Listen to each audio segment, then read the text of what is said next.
the question is what ratio of sugar to water mixture is best for the bee. So there's a myth out there that's been around for a long time, is that in the springtime you want to feed them a thinner syrup, 1-to-1, and in the fall you feed them a thicker syrup, 2 parts sugar to 1 part.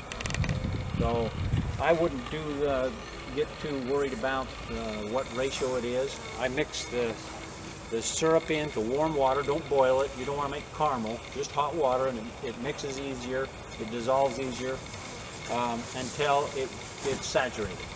So if I'm pouring sugar, granulated sucrose, into a pot of warm water and mixing as I go, when that sugar starts to float instead of just be absorbed immediately and dissolved immediately, that's about good. And it's somewhere in between 1-to-1 and 2-to-1. So let me tell you why. So the thinner syrup is more likely to sour or ferment if it's too thin and it's warm. Thinner syrup will be consumed a lot faster by the bees, so you just got to feed them again sooner. And thinner syrup can give off more moisture inside the hive, so they'll have to regulate the humidity level inside the hive if it's thinner.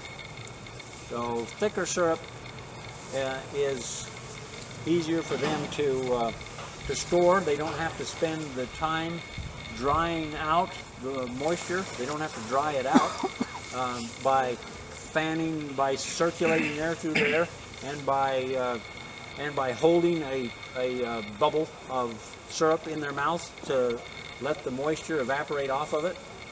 So it's less work for the bees if it's thicker syrup.